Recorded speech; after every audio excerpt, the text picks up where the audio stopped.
Hello, everyone, and welcome to another episode of Back to the Blockbuster. My name is Gis Bowling, and what is up, Jack? How we doing, people? Gaius. It's Tuesday. We're recording on Tuesday, Yeah, it's been start like of the that the last week, few weeks. and and honestly, I'm watching Legally Blonde on a Tuesday because there's nothing else on TV anymore except Sundays and Fridays. Wait, Brutal. the first one? So we're really, of course, the first one. Oh, Come on, we're okay. talking OGs here. Yeah, not the second one. That's just weird. Um, yeah, hey man, we're in the trenches right now of not a lot of entertainment We're to getting there, watch though. right now Getting besides there. but Getting besides Thrones and but yeah, Thrones, Rings of Power, and football are really the only things right now. Um, don't talk to me about Dahmer because I still can't get past the second episode because I just don't want to watch it in the dark alone at late at night, and I see no point in watching it during the day. So that's the dilemma, and let's but with all that being said, the dilemma is that we are actually going to get a lot of stuff coming in the future, and that's probably what this whole episode is going to be about, is what's coming down the pipeline for Yeah, us nerds. all of our episodes, like, ever since Bullet Train opened in August, which was like the last big movie. I mean, we've had like stuff open that did like surprisingly well. Like The Woman King did well for, you know, what it was, and Don't Worry Darling opened well. It felt like a brick this weekend though. Um, but yeah, it's been like we've been talking about what's coming since August, but it's nice because we're finally in October, and starting next week with Halloween Ends, and then the week after that with Black Adam, we finally got a bunch of major releases coming out, at least in theaters. Um, and then eventually that'll get us through November, which will be Black Panther, probably the next big movie after Black Adam. Um, I did want to. I know I mentioned Black Panther. We're going to get into the new trailer, but I did want to mention the Black Adam stuff first, only because I just saw the box office tracking numbers, and we brought this up last week. Like, where is it going to Give it to start? me. Where are we Where going? where do you think it's tracking at right now? And this is like, it still has a few more weeks before it comes out. There's still time I for. know, I know, I know how box office tracking Yeah. works, sir. I know what we're talking about here. Um, I'm really not gonna. I go big or go home, as the people know here. It's either a no movie, it's never middle. I'm gonna go. It's tracking at like 130. Oh, it's lower. Really? It's low. Wow, it's tracking I'll give what? you this. It's lower than 100 million right now. Opening weekend. Yeah. Wow. I really. What are your opinions on that? Because I think that is So insulting. so the number right now, um, and this is weird because I thought Dwayne Johnson had like uh a lot of huge openings, but he's had like a lot of like moderately big openings, and like he's not really like, you know, you have to go back to like The Mummy Returns, where she had like a cameo in. It was like one of his first. It was his first movie. He had like a small role in The Mummy Returns. That was his big. He was the Scorpion King. Well, he eventually He became the was a Scorpion King, huge got his part of own it. movie, but he was only in like Mummy Returns for like a couple scenes, and one of them was a big No, CGI yeah, scene. Um, 68.1 million it is was that dope. domestic start for The Mummy Returns, and I thought he had bigger openings since then. But right now, Black Adam is tracking at 65 to 70 million opening weekend.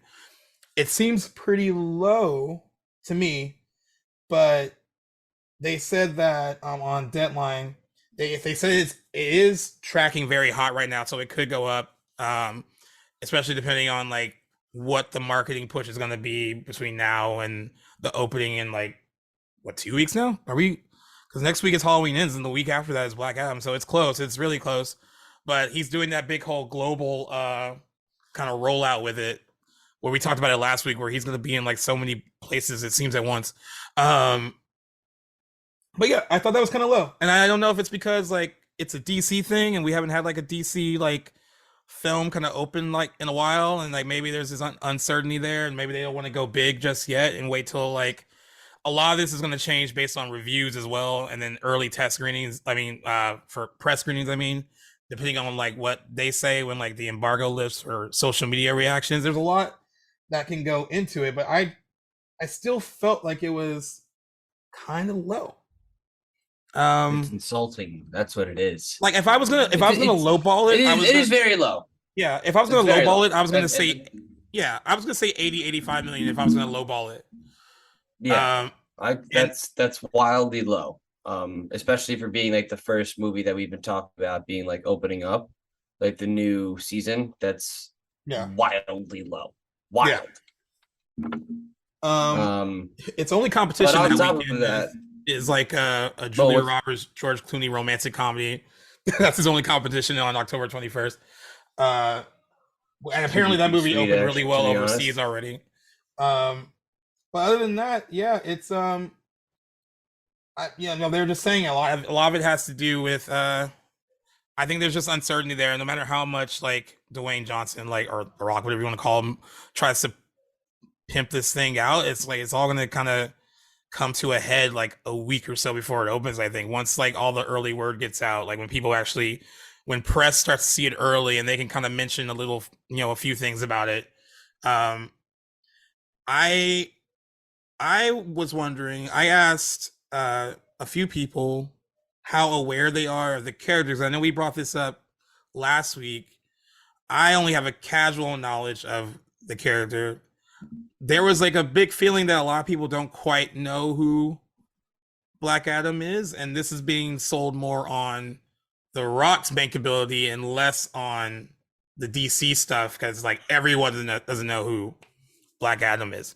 I could be wrong. That's just a genuine uh, feeling that I'm getting at the moment from like the general movie public. I don't know if they know him like they know Superman or Batman, and uh, so there's that too. Um, but how I think they can boost box office tracking, and they probably won't do it because I don't know if it's true or not. If you can kind of tease if there is going to be a Henry Cavill Superman thing going on, if you can tease that early, that'll get people to want to go see it. Um, God, that's the only thing I can really think of that. Like, what I mean, like you're looking at like a big superhero movie with like one of the biggest stars in the world, and like I was like really surprised that when I got that email, it was like 65 to 70. Like, it would have to have like if it stayed there, it would have to have like a really good hold in its second weekend, not to like fall apart. Because the reported budget is 185 million dollars. Um, but that being said, this is going to be like a worldwide movie, not just domestic. So, how it does overseas counts as well. But I mean, why do you think it might be tracking low now? I mean, it could still go up, but like, why do you think it's tracking low out the gate? It's definitely because DC is so unreliable in how they perform at box offices, regardless of if you're actually looking at the movie. I would say there's also, just the overall hate for DC movies. Just like there's like no one's ever happy with them. Yeah, It's something I can't explain. yeah, Should have done this, should have done that. Why are we getting this? Why are we getting that? Totally understand all those frustrations, but when it comes to the box office, that they kind of just like say "fuck you guys," like you don't trust us, you don't listen to us. We're not gonna like do whatever. yeah, Um, it's weird. I mean, that's only the domestic, which is fine. yeah. Rock definitely banks on China and Japan and overseas to help bolster his overall, um, movie projections. You always have to notice too, he never says US, he always says worldwide, which Worldwide, is yeah. incredibly smart, He's smart, yeah, but extremely deceiving to US people who are like, oh yeah, that made so and so money. It's like, no, well, like 70% of it was made in China because there's yeah, like a billion people there. So there's that.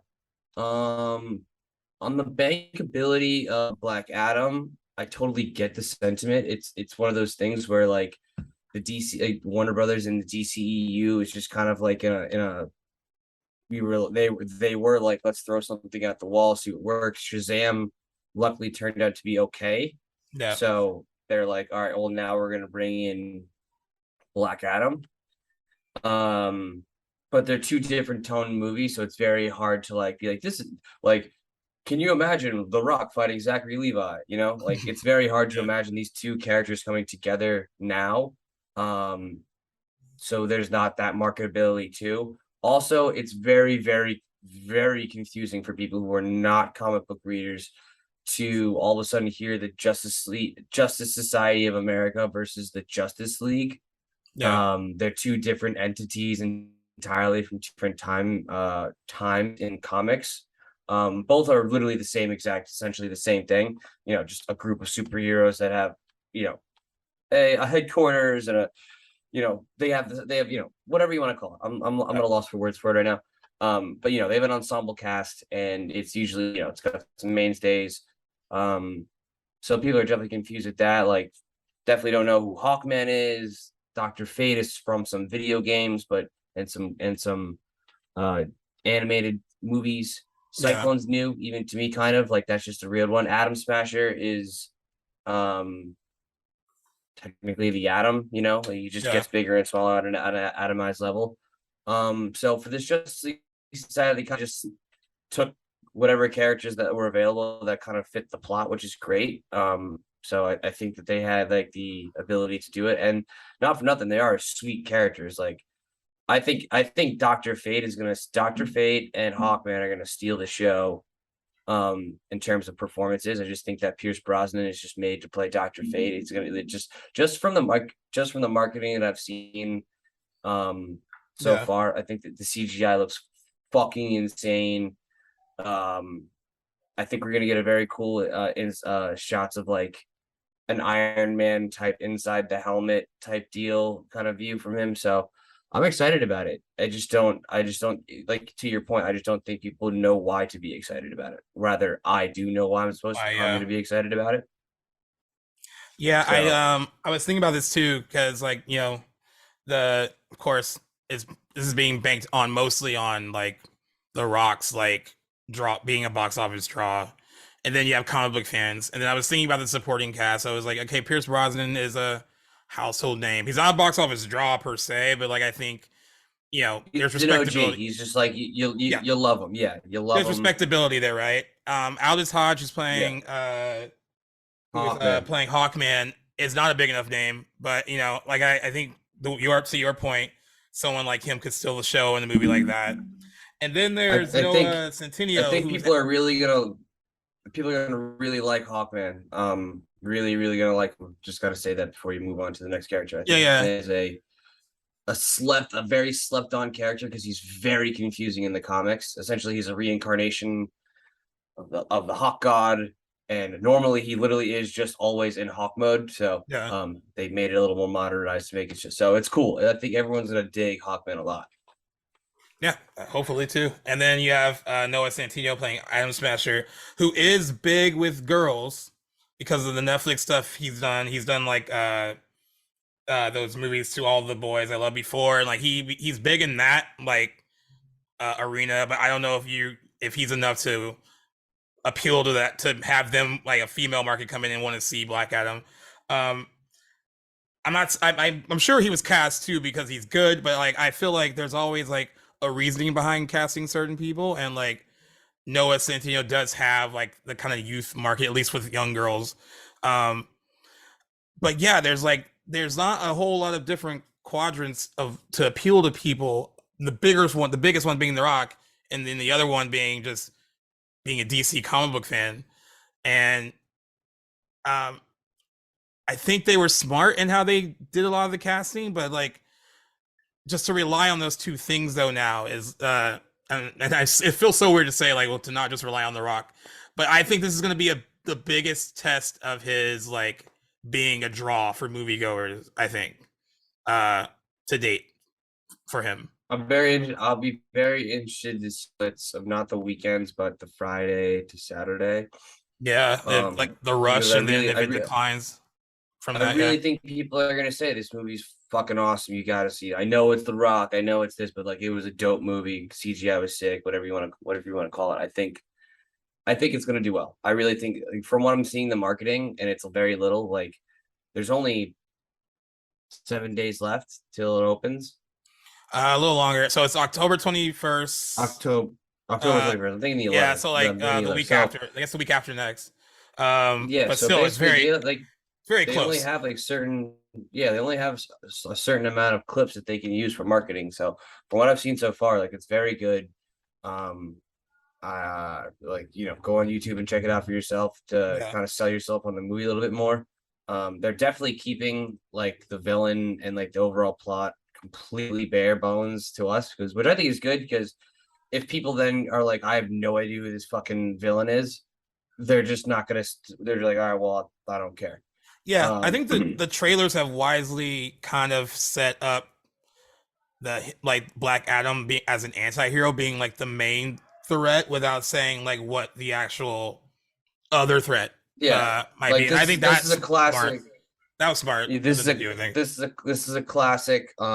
Use every single clip you can of like the first 20 to 30 minutes, 40 minutes of the first half of the movie, add in one clip from the end, and then call it a trailer. Be like, you Yeah. don't have like basically what they did with Wonder Woman when the Wonder Woman trailer came out. Like you did not know anything about the last third of the movie Right. except for like some cool shots. So Yeah.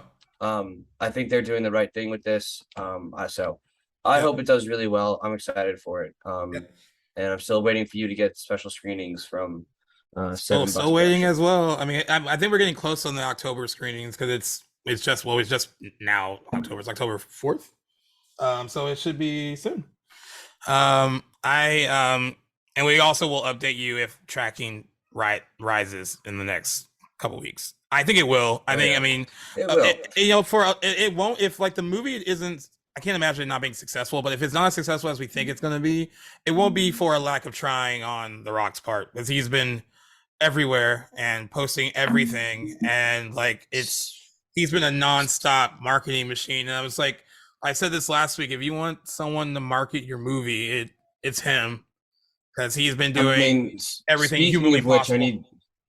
I need to go Like on promote. underarmour.com right now and buy some of his Black Adam workout gear. See, he's been doing everything, even that. I know, dude. He's not dumb. Yeah, He's freaking awesome. Um, like it's pretty amazing that I mean, he's a one man market. If he wanted to be a one man marketing machine, he can be. Like he knows how to sell himself, and of course, he has a good producing team behind him, and he's been with like a lot of these guys forever. They know what works for him and what doesn't. It's all very smart. But I think, and he would never probably admit this because this is like a passion project for him, and he's been wanting to do it forever. But it is going to be a big test of like what he can bring. It has to be beyond like what he normally brings, I think, and we will see. We will see if he can actually bring it. I was like, I don't want to. Someone asked me what I think the Rotten Tomato score is gonna like start at, and I can see it even if like I was thinking like 70%. That's still fresh, but like being like kind of low, but like decent enough for a DC movie, which would be good for them, I guess. Um, it being higher is gonna be based solely on like the movie completely surprising everyone and just being like phenomenal. Um, but I mean, we'll have to see. We're getting close. It's about 2 weeks. Um, I'm just excited for anything big to come out at this point. Not that I don't mind the smaller movies and like the Oscar bait and stuff, but um, we had a big summer with so many like tentpole releases after one after the other, one after the other, and then there was like the lull kind of sucked, and it's gonna be nice to kind of get out of that. Starting with that movie and then heading into November. With November being the big one for Black Panther, Wakanda Forever, um, released its second trailer this week, and it's 2 for 2 on good trailers. I still like the first one more because it's like more emotionally, it resonated a bit more with me. But I thought yeah, that the second one was good, and I was kind of surprised. I thought they were going to kind of keep the reveal of Letitia Wright's character like it seems like they like they're in the trailer like yeah she is like I know everyone had speculated that she was gonna like take up the mantle, but that's kind of like what they show in the trailer, and I thought they might keep that a secret until like the movie actually came out, but they didn't. um that was the only thing that kind of surprised me. Otherwise it looks phenomenal. And that thing you sent me today uh with them talking about like I really like it is like this movie is gonna be, and I'm not, and I'm speaking as someone that doesn't feel as harshly as this about this phase as other people do. I think like there's been some solid movies in it, and then there's been some that have been like like I haven't even like I rewatched Eternals, and I don't even think that is as bad as I thought it was when I first saw it in theaters. Um, but I do think that for a lot of people, this movie will be the one that kind of shifts. Like if it's really good, it's like all right, it'll make up for whatever mediocrity we got during this phase for a lot of people. I think, but we'll see. I loved the trailer. First off, I'm going to say that I am very much intrigued by Namor. Even though he does look like the Greek god who flies around with the little piccolo flute because the wings on his feet. Again, name is eluding me right now. But no, I think this trailer was fucking sweet. It's really nice to know that it's in 2 hours and 40 minutes. So like this is literally just like the tip of the iceberg. Yeah, I do call back to my last statement being like I really hope the funeral scene isn't 20 minutes or 30 minutes long. yeah, Um, hopefully it's the intro. But they used that again. They gave us a better look. From what I've been reading, they're gonna either stage the death of Chadwick Boseman's Black Panther and body double, and they just basically bury him in the suit, yeah, or that he got overcame by some disease that's like rare to Black Panthers. yeah. Um, so either way that goes out, I hope they just do it in the right way. But moving forward, I have been reading so much shit. Like Namor is just a fucking badass, bro. He's just like, you guys fucked up by telling everybody you were here. Now we're in trouble. I'm Yeah. about to just fuck you guys up. And apparently, like a big spoil. I mean, if this is a spoiler alert, I seriously apologize to people. But from what I mean, if you like skip over to the next 15 seconds if you don't want to hear the next thing. All right, ready? One, two, three. Is that Namor kills the fucking queen? I heard that Just too. I was Yeah. like, if I you do that, this will just be like a heart wrenching movie, which I'm so for because it's gonna be like a brutal badass thing. All right. So yeah, I said it already, so we can move past it. But I'm really like the design of like bringing in the Mesoamerican themes instead of using Atlantis themes like it is in the comics. I saw on Reddit a bunch of people were like annoyed that it's not the origins. It's like, well, right. guys, if you do the original origins, you're actually copying Aquaman like to the T. So like it's good that you guys are doing something way different. You're also adding in like Mesoamerican themes to your thing, so Hispanic people are gonna love it. I do. I think it's freaking sweet. Yeah. Um, By the way, the guy who plays the him like wanted to point out in an interview that his character is not a villain. He wanted to make sure that people knew that because I mean, I guess like there's an insinuation there, but like he was like, it's a little bit more complicated than being just that, I guess. And no, yeah, yeah. absolutely. I think it's gonna. Do you think it's gonna be one of those reveals where it's a third party that in the end is like we gotta team up, or is it just Yeah, kind I kind of of gonna feel be like one I kind one of of feel like they're those doing what like Black Adam's adversary doing. battles? Yeah, I feel like they're doing what Black Adam's doing, where it's like they're hiding what the actual like threat is. Well, it's lucky for them because they have so much to distract us with it. Chadwick Yeah, Boseman's not in it. Who's new Black Panther? This new character who's also a mutant. yeah, Black Adam literally can only hide the villain for so long. yeah, exactly. Yeah. So I think it's gonna be more one of those mutual like end it, and it's like they kind of see like the errors of their ways Yeah, or something, and they come together. But like again, just gonna be absolutely wild if like the thing I said earlier happens, like how that is gonna be able to be reconciled at the end of the I movie. won't I be do not happy with know. that. I won't be happy. I would not be happy with that at all. That would lead M'Baku to be king at some point or another. And another rumor I heard is that it's going to be multiple Black Panthers using it, like everyone, since like apparently the heart shaped herb was burnt down, which I again can't really believe that one of the smartest technological uh, countries in the world doesn't have a reserve, like Yeah, seeds on deck. You know what I'm talking about? yeah, uh, like you really, backup plans are like day one smart people stuff. Um, so they say that there's gonna be like multiple people who get the Black Panther. So I think to your point, I think that's why they just gave us one because like Shuri being Black Panther is fucking sick. Yeah. But like I would be pretty it'd be pretty cool like if it's actually just like a gang, like a Shazam family of Black Panthers, but they There's all have like their own like special type of thing to it. yeah, yeah. So that'd be freaking dope. Like Umbaku, like in more of like a gorilla Yeah. themed Black Panther type thing would be like Silverback or something like so it'd be sweet. So Yeah. I'm super fucking excited for it. It's gonna fucking break the goddamn box office, I'll tell you that much. Yeah, and But I'm that's why I think Black Adam is gonna do well because it's gonna be the precursor to the epicness that is Black Panther. yeah.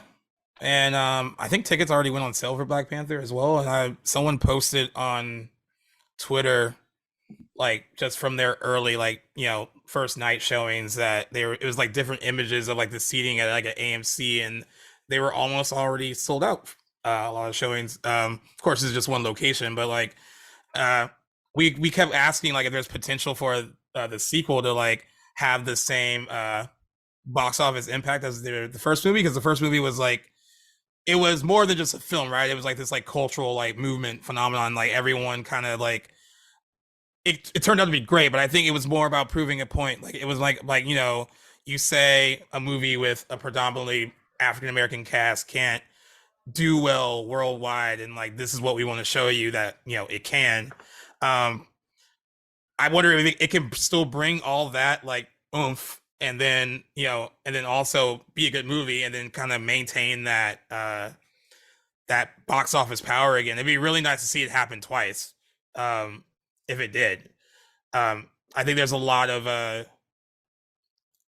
pre-release pressure and hype surrounding it, but like it seems like all of it's very positive now. I know we talked like a long time ago on episodes before when we were like wondering why we weren't seeing anything from this movie, and then when we got that first trailer, it was like just enough to be like, all right, that wait was worth it for like something that was more emotional than like visceral, and then you get this one that's more like your typical kind of like let's show you a bit more action, a bit more of this kind of thing. I think it's actually, I think the marketing has been really pretty good so far. And considering like, there was nothing for so long, I think they've done a good job of like gradually rolling things out, but also without giving everything away. Like you're saying, like, okay, it shows, uh, sure, he has like the one Black Panther, but there could be, like you said, a bunch of them taking it on. We don't really know. There's still a lot, in a 2.5 minute trailer that we're not getting from a movie that's 2 hours and 40 some minutes. So there's a lot they could No, there's surprise a lot. I mean, and there's like there's a whole like they have to explain how an American girl is now in Wakanda building an Iron Man suit. So there's another layer to that. with. Yeah. Which very excited for. Um, but it does lead me to my like the thing I sent you earlier. Context. I sent Gaze a post earlier today where people were starting to question like can you keep making Marvel movies funny and for kids when the first people to watch the first watch movies Iron Man like MCU Or now people who adults. are my age now and like 12 years old then or 15 years old then whatever you want to call it like should you start making more adult like theme movies so it's like you're not going to lose your main demographic and then also leads to my point of like when the fuck are they hitting the reset button because it's really hard to imagine Avengers and MCU without a Tony Stark or all the other guys, so not to say that I don't love the fact that Riri Williams is going to be, the next iteration of whatever Iron Yeah. Man suit fucking thing. You need Tony Stark back.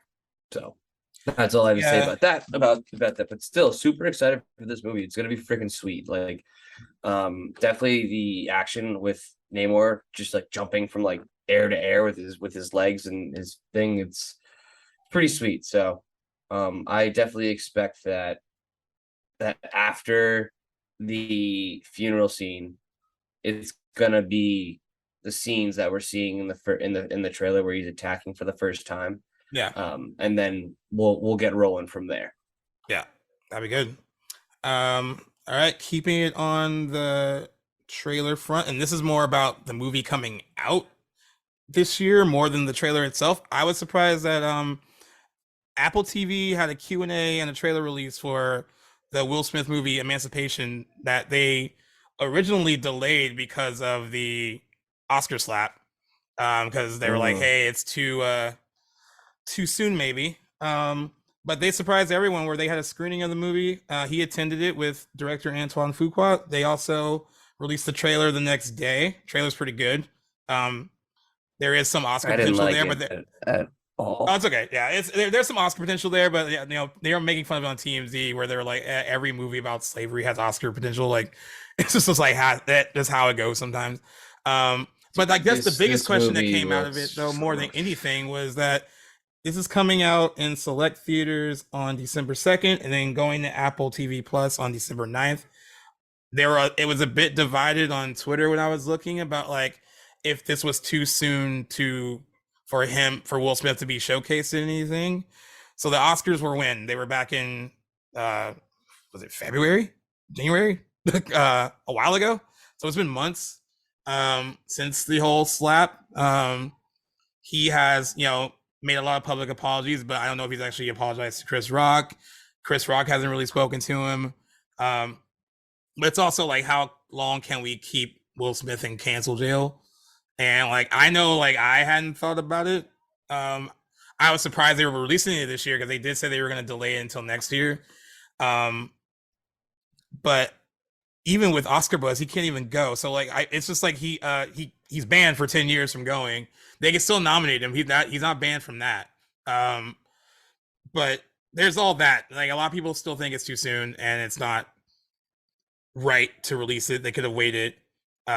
I personally think that it's kind of like I think he kind of has paid enough at this point. I also think that it won't be a 10-year ban. I can see like in 5 years they're like, hey, this is like, or maybe sooner, that like this is ridiculous and let's like reverse it. I think they did a lot to him to prove a point.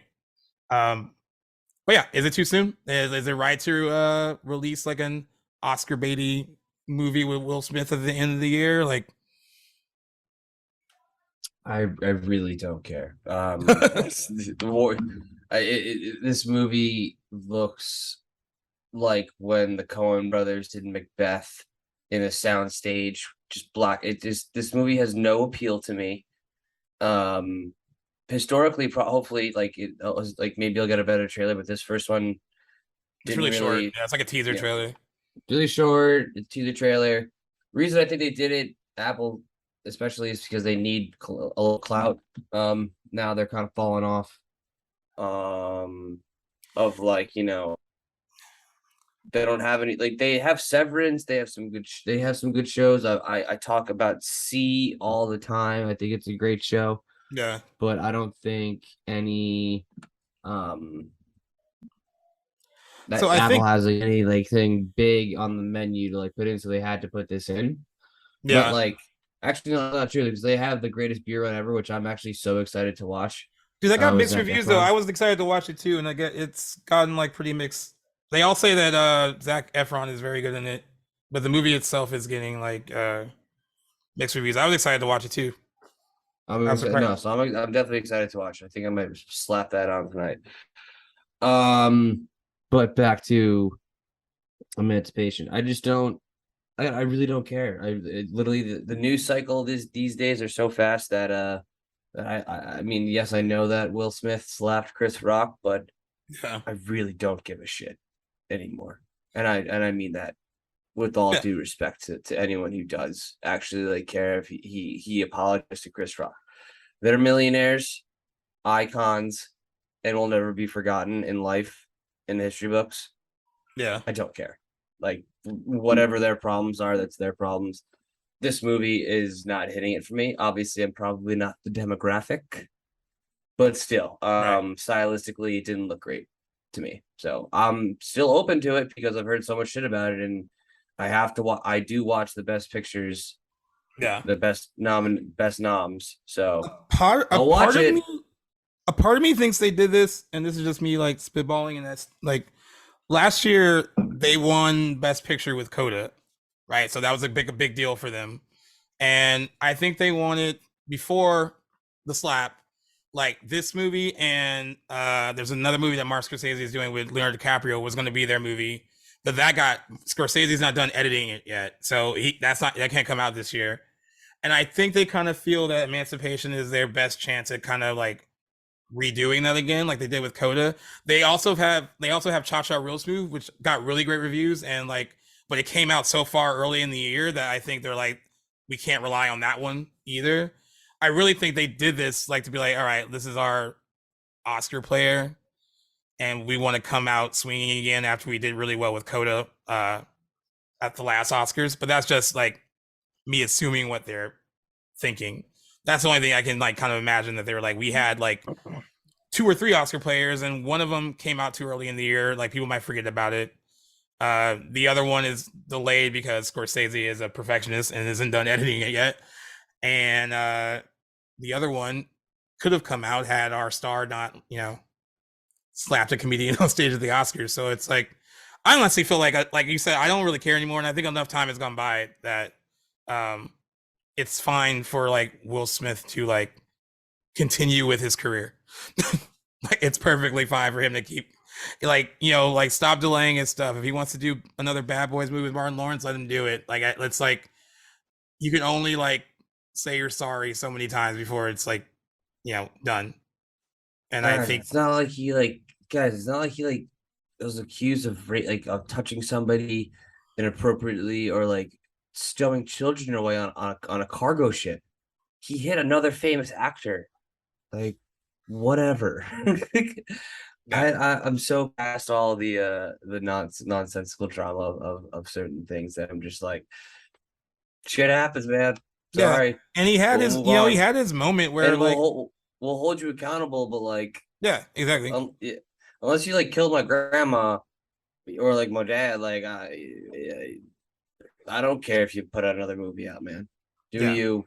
If it's good, I'm very happy. Yep. And I think Thank you that for giving me something to watch. exactly. Um, there's so this one's, it's kind of serious, but not really. I want to bring this up because I would like to know what you think is the cause of the box office underperformance of this movie, because Oh God. its star has its reasons. And then Variety wrote like a really good article where I didn't even take into account like all these other things as to why it bombed. um but the movie Bros came out this weekend with like a bunch of buzz coming into the weekend. The big thing about it and how they really marketed it was like, this is the first like gay like rom-com released by a major studio, which is a big deal. And all the marketing has revolved around that. Billy Eichner's one of the stars. He had been promoting the movie nonstop for weeks because he co-wrote it, and it's a big deal for him. It comes into the weekend with all this buzz from like the Toronto Film Festival. It gets like uh, a 90% on Rotten Tomatoes. It has a 91% audience score. It has an A cinema score, but it did not turn that into like 80 box office gold because it only opened to $4.9 million. Now, as Billy Agner is watching the box office numbers come in, he's going on Twitter, and I don't necessarily agree with this. I think there is some truth to what he's saying, but I don't think it's everything. He basically is saying that like straight people in certain areas didn't show up to see the movie. And if you do go on certain message boards where people are talking about it, there are some people who are like, oh, I want to see it, but I'd rather watch it at home. I don't feel comfortable watching in the theater for whatever their reasons are. So I do think an uncomfortability and some homophobia is in play, but I don't think it's everything. Variety pointed out that the marketing for the movie wasn't that strong either. Now, I've seen a lot of movies between June and this one, and not just press screenings, but going to regular movies. I never saw a trailer in the theater for Bros at all. I only got trailers that were sent to us like from the studio via email before they go out on YouTube. Um, there's also the issue of like comedy is a tough sale at the box office right now. Like a lot of comedies don't, especially romantic comedies, don't really perform that well, even if they involve like straight people. They use the example of The Lost City doing so well, but that was Sandra Bullock and Channing Tatum. They're bigger stars. They kind of sold that movie more on the adventure element of it and not so much the romantic comedy part of it. And then they had like a fun Brad Pitt cameo. They milked that to death. So like, there's a reason why that movie hit and why this did. I don't think there's also not a lot of star power in Bros at all. I have a feeling that this is where all these things could possibly be true, but he kind of feels. I mean, he got really pointed at one point where he said on Twitter basically, "Don't be a weird homophobe and go see Bros." And I think that's kind of a bad thing to kind of do, to call people out like that, because a $4.9 million opening doesn't mean that just straight people didn't show up. That means that like the gay community didn't show up either for it. Like there wasn't a huge like outpouring of support for whatever reason, despite good reviews and despite it like having all this good buzz. I'm curious to know like what you kind of think might have been the reason why it didn't perform well, or is it just all those reasons that why it didn't do well? I've been thinking about this all day because I read Billy Eichner's stuff first. One, the fuck is Billy Eichner? Like, You know, Billy on the Street. I, That's I've what's funny. no, fuck, no. Like, didn't he write it too? He He's the co-wrote it. writer director. He co-wrote it and he starred in it. Yeah. Okay, so one, fuck you, dude. You're just butthurt, no pun intended, that your movie sucked. Well, I don't know if it At sucked. I the mean, at it got okay, great reviews. sorry, It got great reviews. it didn't perform well. It didn't perform well. To go out and call everyone in America homophobes because they didn't go to the movies. Hey buddy, Billy Eichner. The movies are dominated by IMAX spectacles and CGI comic book movies and and horror movies. Like, I don't want to be in a dark room watching any rom com. It could be any. What? There's no reason for me that I would think that that setting would elevate my viewing of a rom com. Okay, Yeah. that's like first and foremost. Unless I'm going on a date, but I think me and the date would both agree that we would rather go like see the best movie out, not the rom com. Like we can. There's 70,000 rom coms on fucking Netflix. Yeah. You know, it's so that's the point of a rom com is I can put it on for like an hour, 30 minutes. It's funny. It's got a little love in it. Whatever. To your point, I saw absolutely no marketing. All I saw were bros and the one graphic of like each of their hands on each other's asses.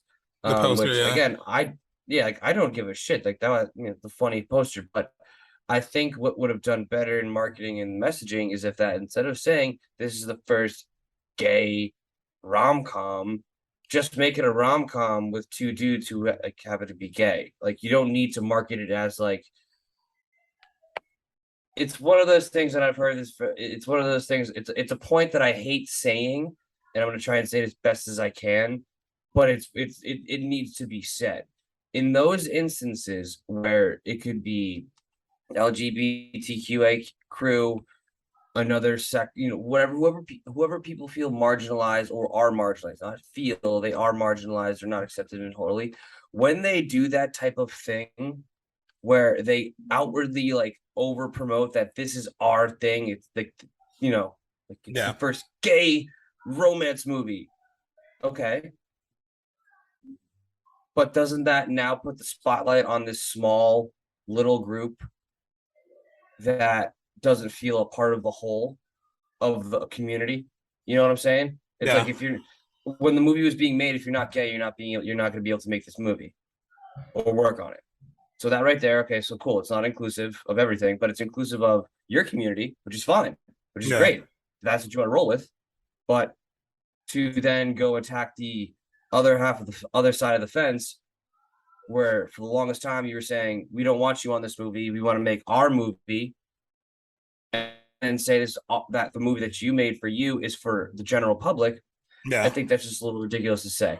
So what I'm saying is that like if you're gonna point out to the fact that like we could easily say that this is a Mexican movie, and why did it do so? Why didn't it do well with African Americans and whites? Because it's a Mexican. Because we target as a Mexican movie. Right. The messaging was really bad, and that I think the LGBTQA community has made so many strides, and it's fantastic.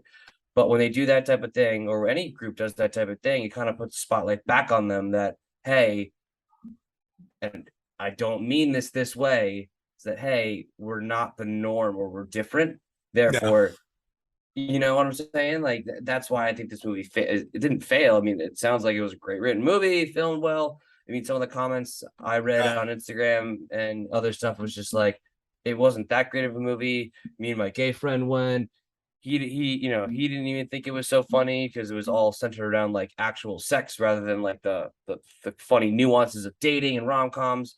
So it got a little like uncomfortable even for my non-gay friend. He was just like, so there, I feel like there's a believe you have like, we're I all agree. adults here and we've all seen wild stuff on the internet, but still it's not, it's just very jarring for a straight male to see the inside jokes of the gay community. I would say, how to put it, you know what I'm saying? Like the nuances Yeah. of that culture or lifestyle, however you want to say it. I really don't want to keep talking about this. No, um, I get what you're saying though, you because like know, I don't like I get what you're saying, and I think there was I think they dropped the ball just put and this was like what's gone on in the TV spots like maybe a week or two before it came out. All the marketing revolved around how groundbreaking it is, which is important. I think that is important.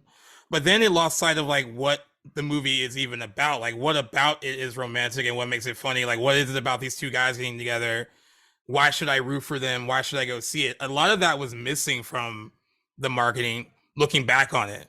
Where now it's just like it was all about like why is this breaking new ground, which I know is an important thing, but I don't think they should have rested all of their bets on or put all their bets on that. Um, because like you said, it can't alienate an audience whether they I mean that was the intention or not. I don't think it was. I think they were trying to prove a point by saying like this has never happened before. A major studio has never like backed a movie like this, which is a shame on one hand, but it's like you can make those two things work together. You could like acknowledge how groundbreaking it is, but like don't lose sight of like telling people what the movie is actually about. And I think that is what got lost in the marketing a lot.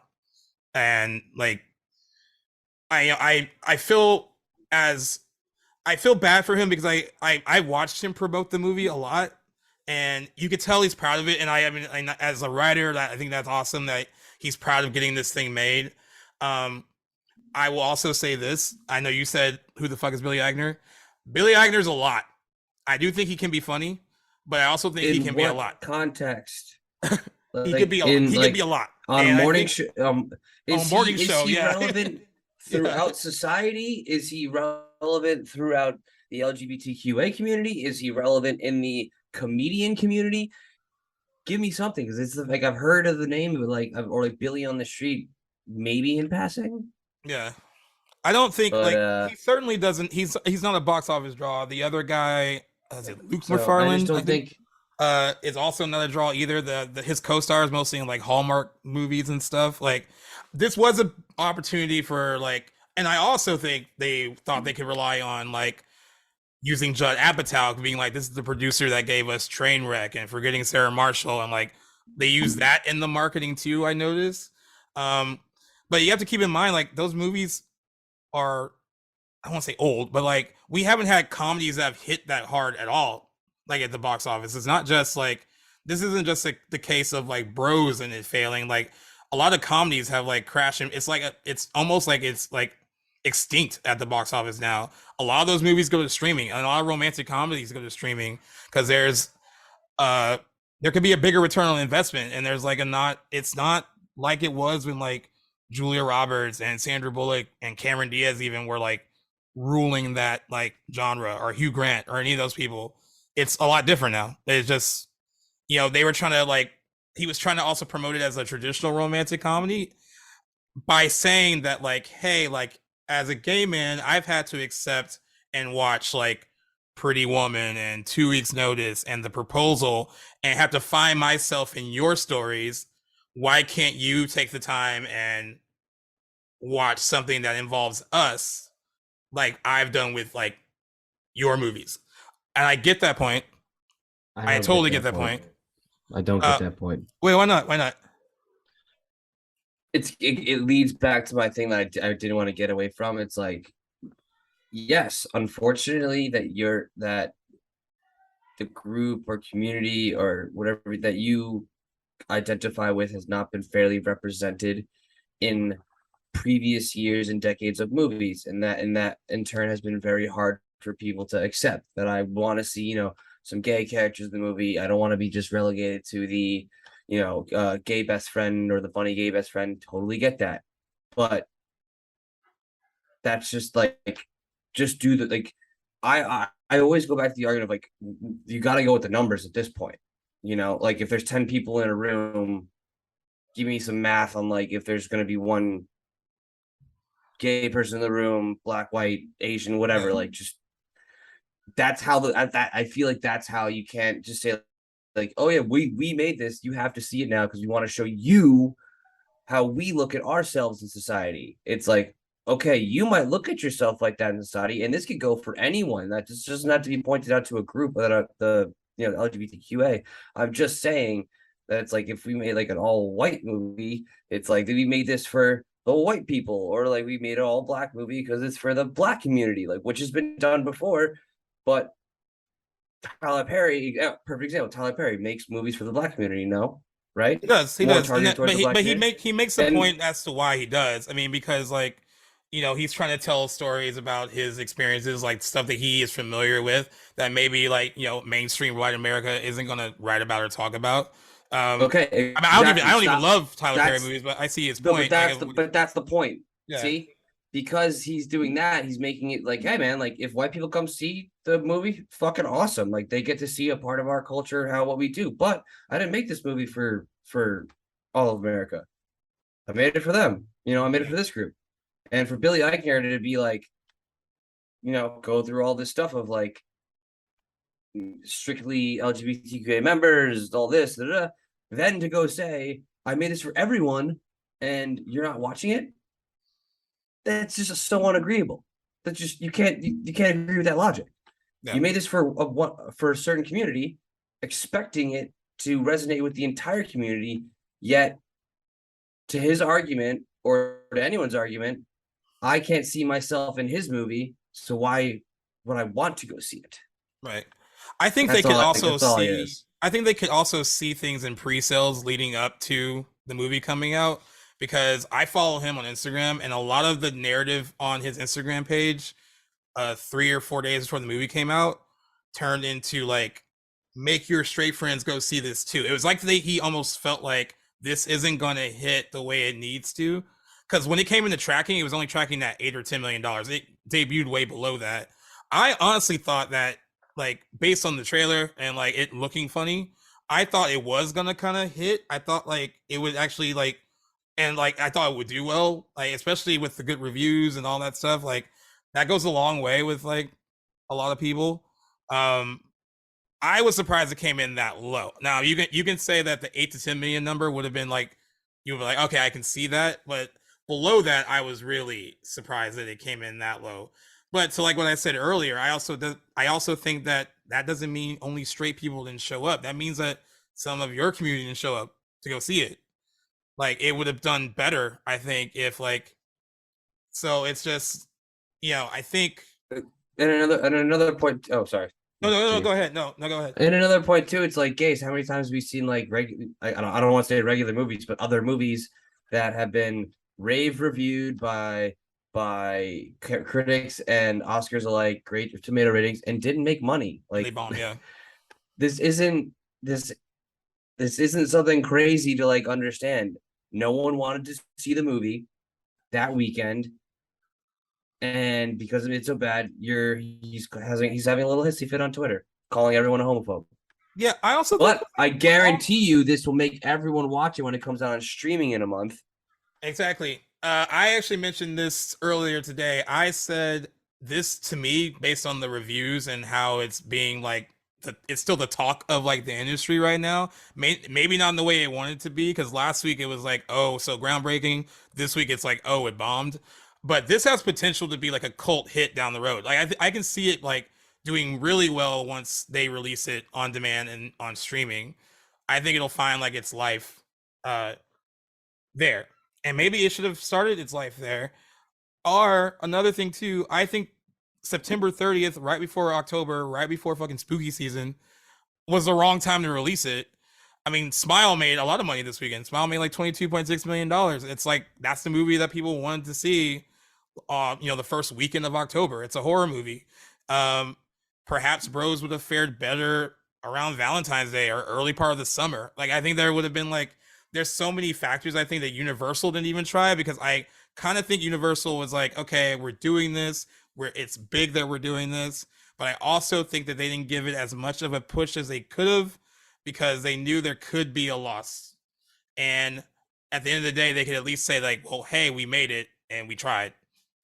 And I hope this doesn't like dissuade other studios for giving movies like this a chance because I think that is what the fear is. I think Billy Eichner is like reacting to a lot. I know he's saying he's throwing a hissy fit, but I think it's just like since he came out as the first trying to do this and there was a lot riding on it, since it's a failure, does that mean that like studios aren't going to want to like greenlight more movies like this because of like, oh, look, well, that one bombed. And that was with great reviews. So like, why would we do that again?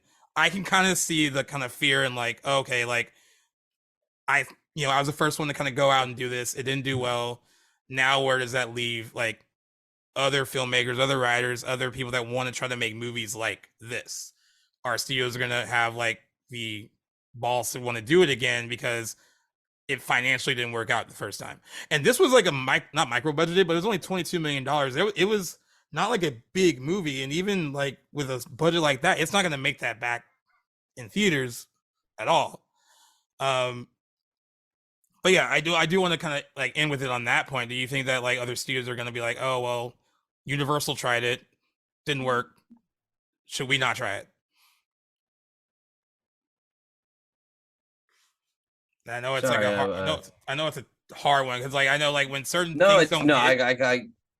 No, all right. I'll just say this. Like I think I'm going in circles about it. It wasn't the right tone, wasn't the right messaging. But I will say this and give them a little bit of like this movement, a little bit of encouragement. The first one through the wall gets bloody. I mean, if anyone needs an explanation on that uh metaphor, here you go. Quick 10 seconds. The first person who runs through a brick wall is gonna set the hole and get bloody. The next person to go through has no bricks blocking him, so on and so forth. So you can look at Billy Eichner as being the first person through the wall, gonna get bloody, gonna take some hits, obviously. So, but just for the next person, just learn on that. And obviously, we don't want studios to shy away from this because as we all know, as we both know, the LGBTQA community is very prominent and is in all film, and like it's one of my favorite. It's one of my favorite things to know. It's like if is one of my favorite actors either gay or British, because you never know, because you don't know their personal lives, you have no fucking idea. So I again, like it's just let's think about the how we can make it better the next time, because this didn't really help anyone. Yeah. Yeah, I agree. And I think and I know like it's harder to like not react in emotion when you're in a position like him. But I kind of think the better thing to have done would have you could feel some kind of way about certain people not showing up, but I think he would have come off looking a lot better because there were a lot of people on Twitter that talked about going and talked about like seeing it with their friends. They talked about it on Instagram. They all like went to like very like it had sold out showings in parts of LA and like in bigger cities. I think it would have been better if he would have talked about like the people that did support it, that actually came out and like saw it. And I know he's doing that a little bit now, like thank you for seeing it, but you know, blaming the audience for why your movie didn't do well, it comes off really poorly, I think. And like I think there's certain ways he could have handled this where it would have like come off a lot better. Even though I get why he's disappointed, but like it's like also you're like 41, 42, however old he is, and it's like you're an adult, and I know sometimes it's easy to lash out via social media, but like opening weekend of your movie when it's clearly not doing that well, and then like trying to scapegoat using like, well, who's to blame for it not doing well? Like, I think a closer reevaluation of that would have been better, and not a knee jerk reaction to why you think it's failing. And also, I think just thanking the audience that did go see it would have been a much better approach um, to that, because you did have people that did go out and support it and weren't afraid to. And I think the focus should kind of be on that. And like I said, I think people are going to discover it more, and I think in a big way when it hits streaming, when it's available to watch at home. And like, dude, some of the best movies have bombed in theaters and like found life later. I mean, I don't want to compare Bros to like Blade Runner, but like Blade Runner like failed in theaters. Like it flopped and became a much bigger hit on home video like when it came out. There's a lot of examples of that. And perhaps this movie will be like that for him. Like it'll be like something that takes off later. Um and I think that kind of success is like a little bit more gratifying when like people discover it gradually on their own and like kind of build the following that way. So like, don't be I so mean, sad. it's. I'm Billy not. Agner. I'm not sad. No, Billy Agner. I said, don't No, be so sad, Billy Agner. no. I'll say like this. Like I'll guarantee you right now. I'll bet a lot of money that when this movie comes out on Netflix and dudes like a dude has a chick over, they're gonna watch this movie. Like Yeah, it's good. It's gonna be 100% like the girls. Oh, it was so funny. Let's watch it. You're gonna roll your eyes and be like, yeah, okay, fine. I'll watch because you want to watch it. Like this movie's gonna be fine in the long run. So I don't care. yeah. You know, just don't have too much of a hissy fit. it Yeah, was don't have hissy fit. Jesus Christ, we all have problems. it was a pretty big hissy fit. I guess one of the things we can wrap on, because I forgot to bring it up earlier, only because I'm surprised they did this. Also makes me not like wonder like where this will fit on the schedule, but like I guess for Marvel, like Armor Wars was supposed to be a TV show on Disney Plus, and then they revealed last week that they're redeveloping it as a feature film. Not sure where it will fit on the timeline. Still, Don Cheadle's involved in it. I didn't even know much about Armor Wars at first, but then everyone on Twitter was saying that like Tony Stark's Iron Man was involved in that story in the comic books, so they're all speculating that they can get Robert Downey Jr. to come back. But I think Robert Downey Jr. is so done. He made all his money and then some. And when he put this to bed with Avengers Endgame, I think he really put it to bed. But I did think it was interesting that they did say that like they were trying to develop it as a series and they couldn't really. The scope of it wasn't going to work as a show. They think it would work much better as a movie. Um, Again, not sure where it's going to film the timeline, but I thought it was interesting that they announced it then, like last week. It seems like there's certain information that Marvel gives out like this, like maybe they could have held until later. But I think people were asking because they knew the TV show was coming, and it didn't get announced at Comic Con or D23. They were wondering if it was still happening, and I think that's why they probably gave this little announcement. Um, but yeah, I mean, just the plot from the comic books, it sounds like it would be better as a show, but I guess they want to make something a bit bigger, and I think that's why some fans think they're gonna try to bring Iron Man back. Because like, why would you bring Iron Man back for a TV show? But these are all like the popular like comic booky people on Twitter that have like a huge following because all they do is stir up like speculation like this, and people follow them and they think it's the truth. So they're the people kind of stirring this up. Um, but yeah, I don't think it's gonna be a comeback for Iron Man. I think it's just it's cool. I would love Don Cheadle to have his own movie. Let that be the showcase, and that be it. Like, I think he's pretty deserving. Um, but yeah, that was like one of the last bit of news about that. Like, no more Disney Plus series. Now a major motion picture with no release date and no directors attached yet, but they are making it a movie. Yeah, no, I really think it has to do with the fact that She-Hulk is very underwhelming, really slow, and with the momentum that Riri Williams is getting via Black Panther, I think it's absolutely asinine to not have this as a fucking epic movie. Um, I think it'd be as close as a reset to Iron Man Yeah, as we could get. you know. Um, like I said when we first discussed She-Hulk, I love the tie back to Banner and Tony building that bar together. During the blip and all of that, like seeing that Tony was not just a playboy from that philanthropist, Just genius, billionaire.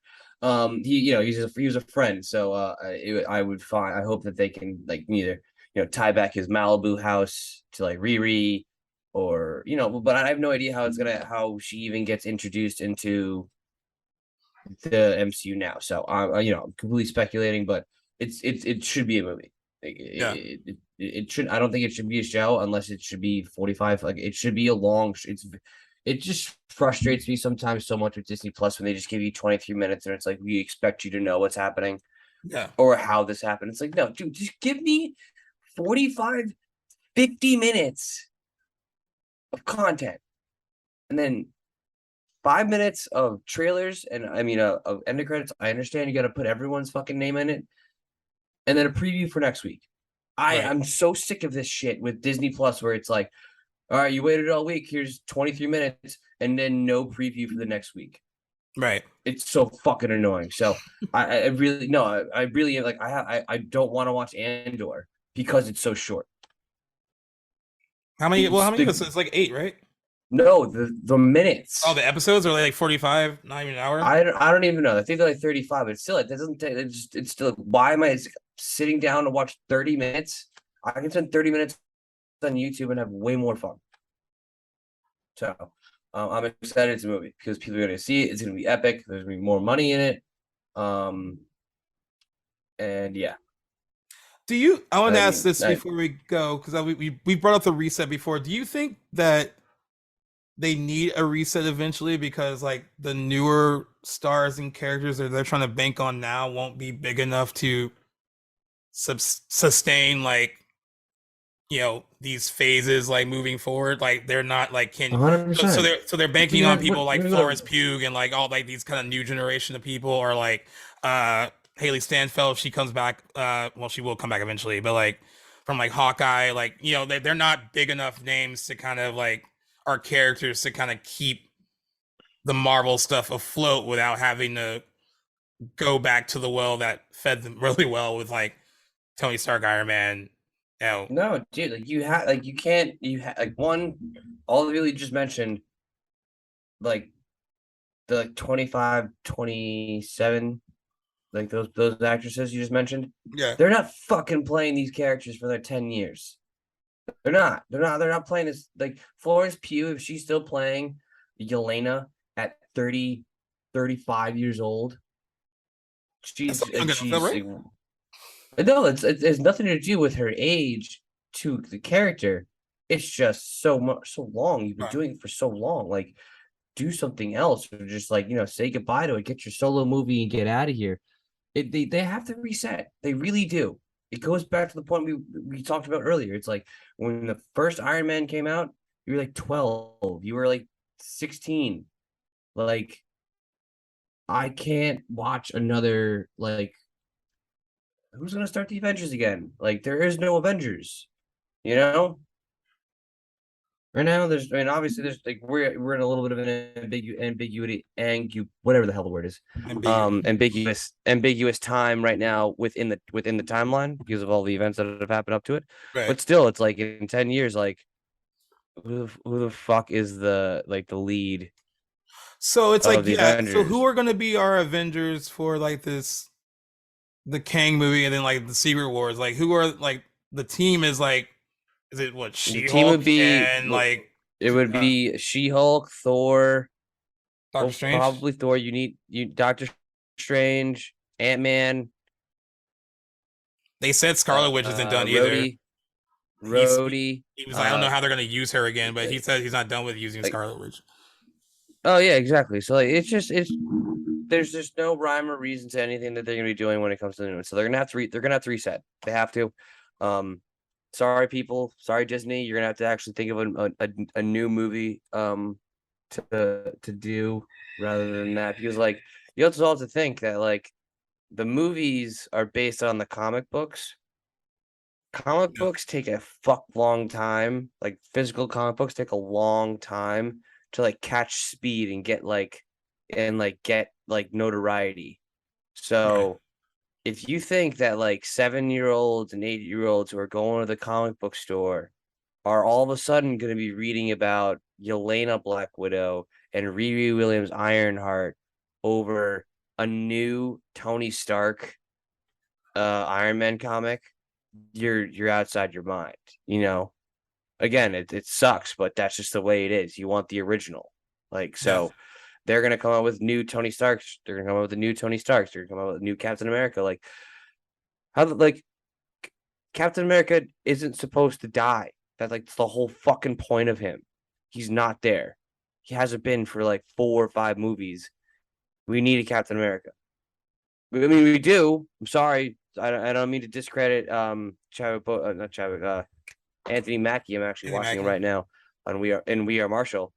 But yeah, it's like he's got like one more movie in him as Captain America, and then you gotta kind of flip it back. That's Yeah. I, not like as much as we all want to say it's Captain America and he owned it and he deserved it. Captain America is fucking super serum and does not have wings.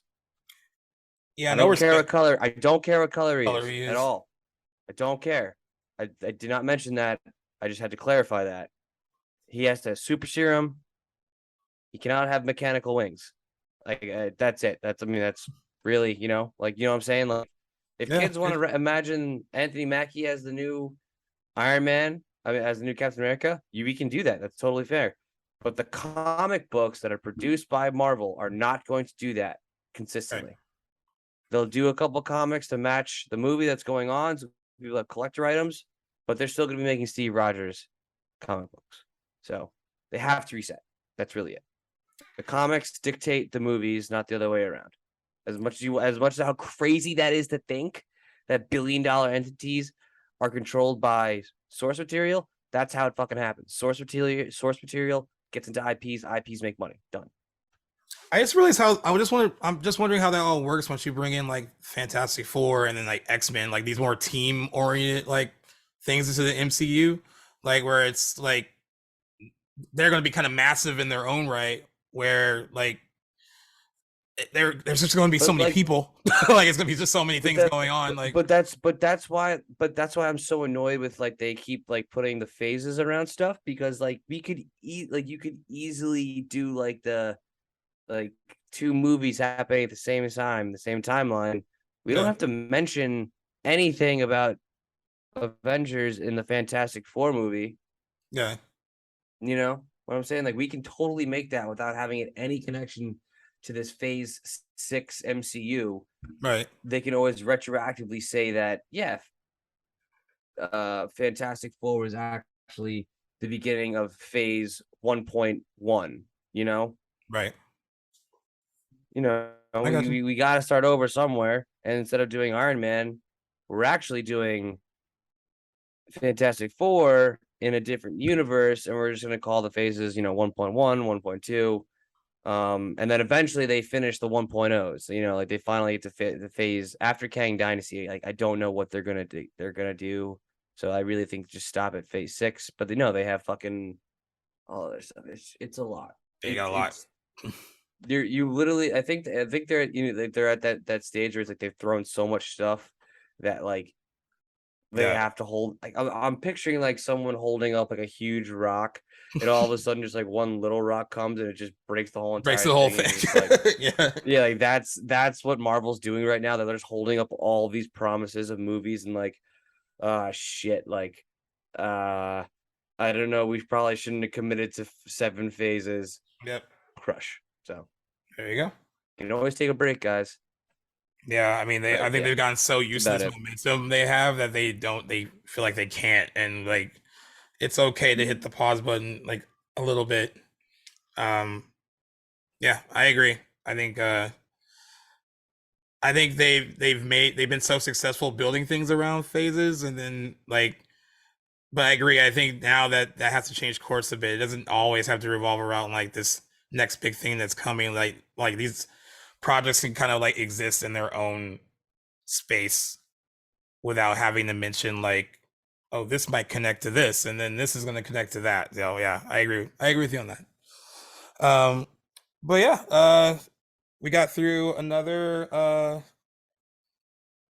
Like we told you earlier, it's very, very, very slow in the industry. I was gonna try to watch Blonde ahead of this, and I didn't have time. It's the Marilyn Monroe movie with Anna de Armas on Netflix, which I thought was getting really great reviews, and then everyone I know that watched it like hated it. They said it was like the most brutal thing they've ever watched. They thought she was great, but basically it they were just saying how what it was really disrespectful to Marilyn Monroe, and I was gonna try to watch it, but it's almost 3 hours long. So I will try to watch it before our next one and let people know what I thought of it then, because I there's still not much out until Halloween ends, which is like next week, and that's like after we record. Um, but yeah, I'm glad we had the discussion that we did have tonight. Touched on some good things. Touched For on the some record, Black I've never Adam, some watched this Black movie. Panther. We even touched on the bro stuff in a really like educated way as well. Um, but yeah, Yeah, yeah, without sounding as much as a dick as possible. No pun intended again. yeah. That was a Um, tough one. I mean, I was like, even people on my Instagram, I had to like check the comments because I had like 45 something comments under that. Like, why did you think this failed? And I was like reading them to make sure like nobody was like being too disrespectful, but everyone made like really good points. So it wasn't like no one was trashing anything. So I'm glad. I did see one comment that just made me laugh out loud. It was just like a classic, like sounds like a gay movie. It's just like it's like not wrong, but Yeah, I get the undertone yeah. of it. We'll bleep that out though. So post production, um, we'll bleep that out. yeah, we'll But talk. other than that, yeah, no, I had a great discussion today. Especially with the bare bones that we're getting right now for news Yeah, and entertainment and shit to yo, talk next about. time, yo, next year, entertainment industry, like, put out some significant output between mid-August and mid-October, because that would be really awesome instead of having it be like a dead zone. Um, but yeah, in the meantime, I'd like to thank you guys all for listening tonight, and you can listen to us across all of our various podcast platforms, including Apple Podcasts, Good Pods HQ, Google Podcasts, Spotify, or wherever you get your podcast fix and your podcast needs. We also still very, I mean, we do well on Apple Podcasts. I have to like get the updated stuff from that. They were going to actually send me that this week or next week. But Good Pod has been very, very good to us. And I think that's because we joined Good Pods right before they became like, they're becoming a bigger thing now for podcasters, especially indie podcasters. And we kind of hopped on that while they were still a new thing. And they are gradually becoming bigger. And they are actually starting this whole like desktop platform for their service too. And they're using a lot of the pages that started with them from the beginning as a way to promote them. So been reaching out to them to kind of see what Good we can do pods, with throw the that. bag at us. Yeah, so it's Throw the bag at us. We'll do anything. so it's very good. And you who everyone that's listening on specifically that platform is keeping us in the top 10, usually in the top 4 for the film review chart. And then all film and TV, we've stayed in the top 10 on Good Pod. So thank you so much for that. And without further ado, it's our boy Jack with your homework assignment. What's good, people? It's Professor Jack. I'm extremely tired and want to eat something right now, so I'm going to keep it on the low side of the volume. People, you know the assignment. You guys have been kicking ass. I can't thank you guys enough. Gaius, I can say he can say the same. Can't thank you guys enough for the continued help with us fighting the algorithm. The like, comment, subscribe, star, rate, no rate. Give us a comment, give us a like. Talk to your mother, talk to your father, talk to your friends about it. Share the podcast with the people that you want to talk about movies with. It's the only way we're going to keep growing.